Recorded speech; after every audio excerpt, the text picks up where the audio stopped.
Swiggity swag, what's in the bag? Jay here, bringing you guys some more Pokemon Sun and Moon news. And to tie in with the Korokoro leaks from earlier this week, we did in fact get a gameplay trailer with a few of the Korokoro things in it, along with some new stuff. And I'm gonna go ahead and go over that stuff with you guys today in this video. But I hope you guys do enjoy this video. If you guys do, don't forget to hit the like button down below to show your support, and leave in the comment section below what do you guys think of everything that was in this video and in this trailer and all that good stuff. And fun fact, this trailer in fact leaked yesterday, but I wanted to wait until today to make the video because there were some things that I didn't really know just yet. Like, I didn't know what the ability innards out did or anything like that. So to avoid making two videos, I decided to wait until the official trailer came out, and it did. It came out like a day early because I guess just because it leaked. So they was like, you know what, why not? Let's just go ahead and do it. So yeah, that's why I'm here today, and I wasn't there yesterday for the news. But let's go ahead and jump into this video. So starting off, we have Wishiwashi solo form, the small fry Pokemon, water type. We already know this with the ability schooling.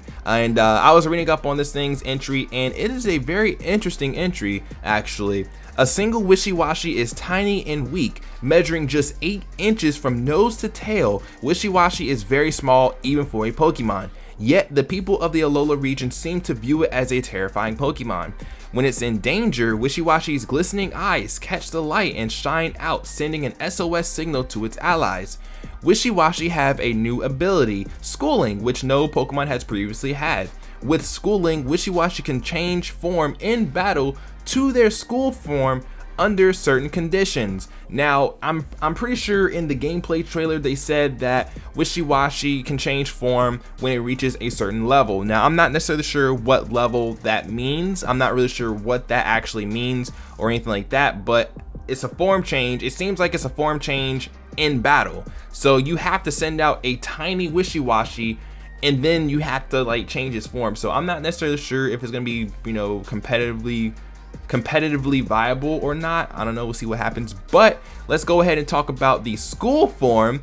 It is it is really huge. It is like 26 feet 11 inches from nose to tail. I'm pretty sure that's what it means. That is a big Pokemon, considering the fact that Wishiwashi is only 8 inches, and then Wishiwashi school form is 26 feet 11 inches. Like, what? That is crazy. Anyways, the seemingly weak Wishiwashi is called the Demon of the Sea because of its terrifying school form. When Wishiwashi friends receive an SOS signal, they unite in this huge battle formation. Wishiwashi that have encountered many dangerous situations and have a lot of experience calling on their allies will be able to emit a bright light from their eyes. They can gather allies and transform into an even more powerful Pokemon.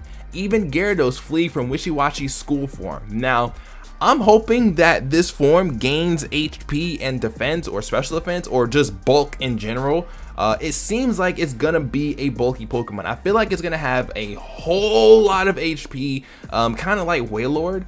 I could definitely see this thing having a lot of HP. Attacking power, it might have a bit of attacking power, but I can definitely see this thing being like some sort of wall. But again, I don't really know the specifics of it changing its ability in battle. I don't know how. I don't know what triggers this ability change. I think in the trailer they just show the ability happening, and it's just like, okay, like they don't show them getting hit by an attack. They don't show anything, so I'm really not sure how you're supposed to change its form.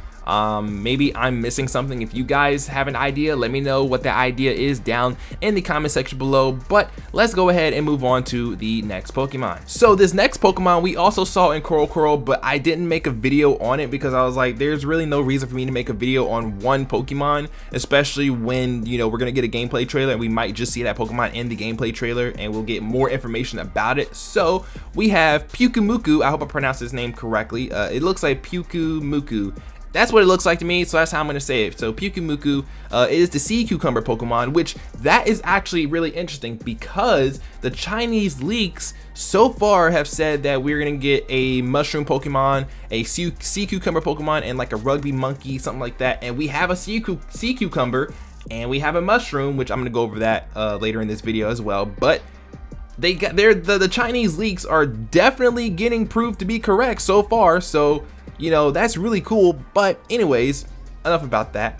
let's talk about this Pokemon here. It is a water type Pokemon with the ability Innards Out. Now we saw this Pokemon in the Coral scans, but we didn't really know much about it. That's why I didn't make a video on it, because I was like, we don't know anything about this thing. It's just like, oh, new Pokemon, let's freak out about it, you know. But I don't know, we didn't know its ability, we didn't know what this thing was, but now we do. And then even yesterday when this trailer leaked, we still didn't know what Innards Out did, so that's why I waited to make this video today, because I wanted to know what it did. So let's go ahead and read up on this Pokemon, because this Pokemon is really interesting. So due to their appearance and their lifestyle, Pyakumuku are considered unappealing to tourists, which is kind of crazy because everybody and their mother were freaking out about this little guy, because this little guy is like, I don't know, he just looks really cute. Anyways, part-time work chucking Pyakumuku back into the sea is available at tourist beaches, but no matter how far they're thrown, Pyakumuku will always return to the same spot. Once a Pyakumuku finds a place it likes, it won't budge from it. If someone moves it away, back it comes to the same spot. If it runs out of food to eat in that spot, it'll stay there and starve. That's crazy. That is actually kind of crazy. That's sad, dude. Like they sit there and starve and die. That's scary. That is actually scary. The people of Alola found this so pitiful that they developed a tradition of chucking Pyakumuku back into the food-rich sea whenever they come across any thin-bellied Pyakumuku. So that's really cool. So that's actually cool of the Alola people to, you know, they care for this Pokemon. They care for this Pokemon a lot, to the point where they will pick it up and throw it into the sea just so it can get something to eat and then move back to its same spot. That's really cool. Pyakumuku are covered with a slippery viscous fluid that has a moisturizing effect. Pyakumuku can stay on land for a week without drying out. The people of Alola use this fluid for skincare products. That makes sense. Pyakumuku hate to have their spikes and mouths touched, and if you step on one, it will hurl out its fist-like inner organs to strike at you. That's kind of crazy. That is kind of wild. But let's read up on this ability though, because this ability is an interesting ability. Pyakumuku has a new ability, Innards Out, which no other Pokemon has had before. With the Innards Out ability, when this Pokemon faints, it will be able to deal one last bit of damage to its opponent equal to the amount of HP it had left before it received the final blow. So it's like Aftermath. All right, people are saying it's Aftermath. It's Aftermath, but it's a little bit better or worse depending on the situation. So let's say, for instance, you fight a Pyakumuku and Pyakumuku has 50 HP, right? And it has 50 HP before it dies, and you just kill it. You take 50 HP. You take 50 points of damage, or 50 HP of damage. Like, that's cool. That's crazy. That is really interesting, because it's like, it can, if Pyakumuku for whatever reason has more HP than your Pokemon, and you kill this Pyakumuku, it will kill you. That's kind of crazy. Like, that is actually ridiculous. Like, let's say if it had 100 HP before it died, well, you're taking 100 HP. That's a lot of HP to take. So I'm not necessarily sure how much HP this one little guy is gonna have. I'm not sure if this thing even evolves. Excuse me, but I definitely like this Pokemon. I like Wishiwashi too, by the way. I like Wishiwashi. I like Pyakumuku. This thing is awesome, and I really don't know how competitively viable it's gonna be. Probably won't be viable at all. But it's a really interesting Pokemon. I like its design, and it's cute. So yeah, there you go. But let's go ahead and move on to the next Pokemon. So moving on, we have this mushroom-like Pokemon. Hopefully I pronounced this thing's name correctly, but if I don't, let me know how to pronounce it in the video comment section below. Morelol, I don't know how to say it. I'm gonna say Morelol. Anyways, it's the illuminating Pokemon, Grass Fairy, with the abilities Illuminate and Effect Spore. Now, I would read up on this Pokemon, but to be honest, it's not really interesting. I mean, you know, they're nocturnal. They walk on their legs. They stay in a spot, suck up nutrients, but they don't stay in the same spot to suck up all the nutrients, because they will, you know, wither surrounding plants. So, you know, there's that. And they shine bright. There you go. That's really about it for this Pokemon. This Pokemon is not too interesting. It's just one of those plain Pokemon. It's like, it's just there. But People were also talking about this thing being the Generation 7 Florges or the Gen 5 Amoonguss or whatever. And I could definitely see that happening. I could definitely see this Pokemon growing up to be some sort of Amoonguss Florges combination and being incredibly bulky despite its abilities. I mean, Illuminate, Effect Spore. Illuminate isn't really all that great of ability unless you want to shiny hunt or something like that and you need more encounters. And then Effect Spore is good in a pinch, but it's not necessarily guaranteed, and the status that they get is completely random anyway, so it's not really that great of an ability, but it is better than Illuminate. But it doesn't need to have a good ability to be a good Pokemon. Like, look at Florges. Florges basically has no ability because no one ever uses its ability, but Florges is still a really good specially defensive wall. So I could see this thing evolving and becoming an incredibly bulky Pokemon. Definitely. But that's really all I got to say about this mushroom thing. Also, this mushroom also ties into the Chinese leaks as well. So now we're just waiting on the monkey. So yeah, there you go. So let's go ahead and move on to the Alolan forms. We have Alolan Meowth. We saw this in the Coral scans. You know, Scratch Cat Pokemon. It's a dark type with the abilities Pickup and Technician. I'm pretty sure those are Meowth's normal abilities, so it didn't really get anything new outside of its typing. But reading up on its description, Meowth is a Pokemon that did not originally live in the Alola region. They were sent to the royal family, or the royal line, I'm sorry, as an offering from another region, and only a select few could have them as partners. The Meowth and Alola are distinct for their cunning and their great pride. Two things they really hate: a wound to their pride and dirt on their coins. If either one happens, they fly into hysterics. Okay, I thought it was gonna say fly into hysteria, but alright.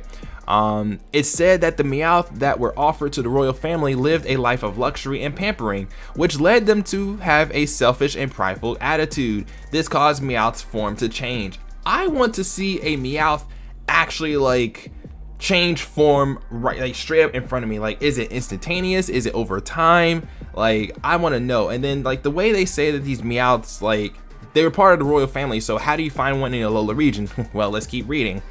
The once rare Alolan Meowth became feral when the monarchy was destroyed, and they have now become regular Pokemon, seen as commonly in the Alola region as elsewhere. So basically, Meowth is probably going to be annoying to see. Like, we're going to be like, yeah, Alolan Meowth. Yeah, Alolan Meowth.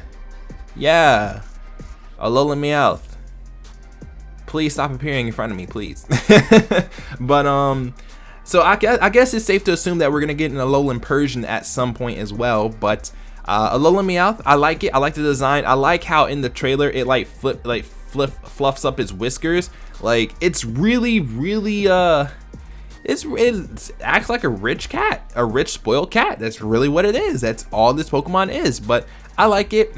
I really do like it. But let's go ahead and move on. So moving on, we have Alolan Marowak, which we also saw in the Coral scans. It is Fire Ghost with the abilities Cursed Body and Lightning Rod. So it's really cool that it keeps its electric immunity even when being a Fire Ghost type, and it does have Cursed Body as well, which is really cool. Not really sure how that's gonna really, it's useful in certain instances, but I mean, it could have been better. Maybe Flash Fire would have been kind of cool, but you know, it's whatever. Anyways, let's talk about Marowak for a little bit. Their Marowak in the Alola region take bones and light both ends on fire by rubbing them against their foreheads.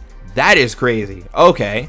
Then they spin the bones around. Marowak's rarity and its fearsome appearance when it dances with its bones led the people of Alola to dub it a conjurer and regard it with fear. There are many grass-type Pokemon, Marowak's natural enemies, in the Alola region. This makes Alola a harsh environment for Cubone and Marowak. As a result, they live in close union with their partners. It's said that their great care for their partners allowed them to gain something like a sixth sense and resulted in their changed form. So that's really cool. Actually, didn't we say something like that in the Coral video? I'm pretty sure I said something like, because, okay, in the Coral scans, they said that Marowak changed its form because of its predators. Well, it's like, well, what Pokemon could stop Marowak? Ground types, ice types, water types, but it's still weak to water. and obviously it's not going to go near water because it's a ground type, so we can cut water out of the situation. So that led us to ice and grass, because fire resists both of those typings. Well, this right here just proves that grass type Pokemon caused Marowak to change its form, which is really cool. So we hit the nail on the head. I like that. The Alolan Marowak proves skilled at an attack in which it waves its bone and releases a ball of flame. The fireballs are not that powerful, but they tirelessly pursue the foe. So I can see this thing being a really good physical attacker, but a really bad special attacker, which is probably why it kept its lightning rod ability, just so maybe it can get a boost in special attack whenever, you know, it comes in battle, whatever. But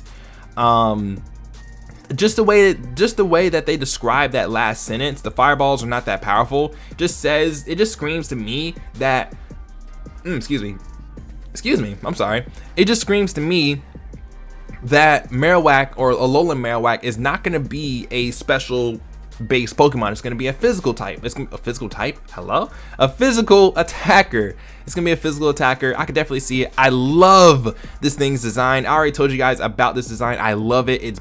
It's black, essentially, or it's a dark color with blue flames. That is really, really cool. I like that. I like that a whole lot. So, yeah, but that's it about Marowak. And the last Alolan Pokemon we got, Alolan form Raichu. It is electric psychic with the ability Surge Surfer. Now, please, this thing looks like a honey bun. It literally looks like a honey bun. It looks like a honey bun, cinnabon, pancake, whatever. I don't know. It looks like candy. It looks like something out of Pokemon Sweet. Like, what? Let's read up on this Pokemon.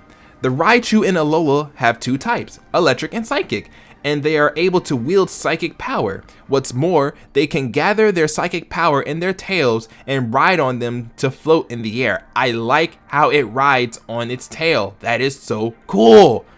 Even Pokemon researchers don't know why Raichu's form changed in the Alola region. Well, shoot, I wanted to know why it changed form in the Alola region. The people of Alola seem unconcerned by the question. What?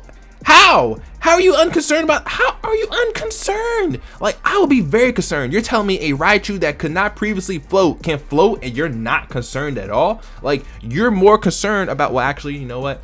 In their defense, I would be more concerned about Exeggutor's form changing rather than Raichu. Exeggutor went from no neck to all neck, you know? But Raichu, I don't know, Raichu still looks like a Raichu, kinda, but it just looks like something out of Pokemon Sweet. It literally looks like it came out of Pokemon Sweet. That's all I can say. Anyway, their guess, maybe it ate too many sweet and fluffy round pancakes. It's literally a pancake, honey bun, cinnabon. It's literally a honey bun. I tweeted out a picture of this thing and I said, if I get one of these, I'm gonna name it Honey Bun. It's gonna be Honey Bun. This thing is literally a honey bun.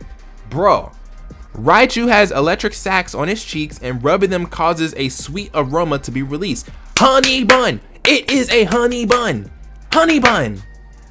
The mechanism behind this is not clear, but it's thought to be connected to the psychic power that Alolan Raichu possesses. I don't care. It is a honey bun.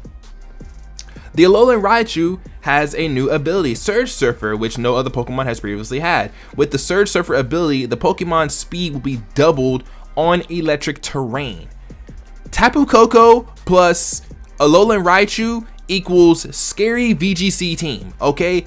Do you want to see a +2 speed Raichu? Like, that's crazy. You can lead off with this thing. You can use Discharge and paralyze your opponents. Why? Because Tapu Koko can't get paralyzed, because Tapu Koko is what, Electric Fairy, I think? So because it's an electric type, it can't get paralyzed. So you can go for Discharge. It's crazy because, okay, Tapu Koko's ability allows it to switch in and create electric terrain, right? So it creates electric terrain on switch in. Alolan Raichu gains speed with electric terrain. So boom, it's literally the equivalent of like Drizzle Polito with Swift Swim Kingdra. You know, it's literally the equivalent to that. This thing is going to be amazing in doubles, and it's going to be amazing in VGC. At least that's what I think. That's what I think. I mean, come on. Come on. A Raichu that's doubled in speed without having to use any kind of move whatsoever. It's just fast. Like, on switching when it's electric terrain, and they can't be put to sleep because of electric terrain. Yo, you're not stopping this. I mean, like, what? Well, if you live a hit, then yeah, okay, maybe you'll stop it. But I mean, if you don't live a hit, you're donezo. You know, like, that is cool. I like this Pokemon. It's a freaking Honeybun. I want a Honeybun now. I'm gonna go get me a Honeybun. So that's it with all the Pokemon. Now we have a little bit about Team Skull, which is, these guys look really cool. Like, the name has to grow on me, but their name makes sense because of, you know, their outfits and stuff. They have a lot of skulls on them and everything. So their outfits and stuff makes, oh dude, you know what I just realized? I didn't take a super good look at the logo. The logo forms a skull, but it's an S. Like, that is so cool. That is clever. Yo, design my next banner, Pokemon. That is actually awesome. But let's talk about the grunts though. Like, yo, they are actual thugs. Like, if you go watch the trailer, because I'm gonna be using screenshots, you guys. If you go watch the trailer, they move in such like a thuggy way. They move in such a way where it's like, wow, these guys are really thugs. I don't know. They're gonna really fuck you up, man. That's all I'm gonna say. But Team Skull grunts. Both male and female Team Skull grunts wear matching black skull tanks, and these uniforms aren't even provided for them. All grunts have to buy their own. Yo, in order for you to join the team, you have to buy your own uniform. We don't provide these uniforms. If you're gonna work for us, you're gonna buy your own uniform. We need to make a profit somehow. You know, I don't know, but it's crazy though. That is actually kind of crazy. They're not provided with their own uniforms. They have to buy them. Yo, look at their shoes. Like, their shoes are kind of nice. I like their shoes. I don't know why. I just really like their shoes. But anyways, let's go ahead and talk about the Team Skull admin, Plumeria. Plumeria is considered the big sister of Team Skull. She's a tough lady who keeps Team Skull in line and working together in the same way a strict older sister would. She seems to care for the grunts who are below her in the pecking order, and she's not one to let go if someone's giving them a walloping. That is really cool. She's a big sister. I like her design as well. Like, at first I was like, her design is like, but you know, for an evil member, her design is really good. I like it. I love Sun and Moon. I don't think there's anything about Sun and Moon I don't like just yet. That's crazy.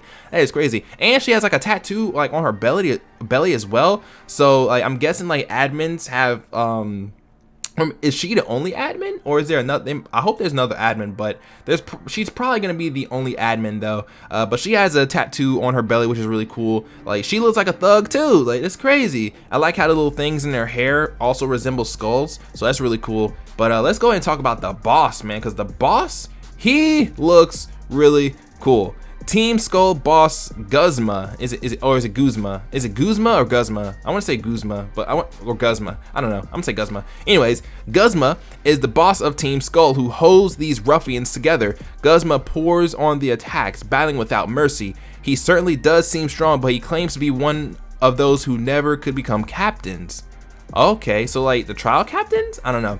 He seems to have a bone to pick with Professor Kuki as well. Ooh, so he doesn't like the professor. So what's the professor's story with Guzma? Or did I say Guzma? Yeah, Guzma. I still don't know how to say this dude's name, but he looks cool. I like his necklace. I like the tattoo. I like his hair. I like his glasses. I like his pants. He is dude, I might have to like buy this outfit. I'm not lying. I might just have to buy this outfit, but I like this though. I really do like this. Team Skull's objective, or I guess not really their objective, but the description overall: in the Alola region, a group of ruffians known as Team Skull causes a lot of trouble. They steal other people's Pokemon, mess up the trial sites, and delight in all kinds of evil deeds. So they're basically just kind of like Team Rocket. Like, they steal other people's Pokemon and they just mess up stuff. So that's really cool. But I'm definitely looking forward to Sun and Moon. Sun and Moon is going to be a great game. But let me know what you guys think down in the comment section below. And if you enjoyed this video, don't forget to leave a like. But I'm going to go ahead and get out of here. Thank you guys so much for watching, and I will see you guys next time. Sun and Moon is going to be crazy. Peace.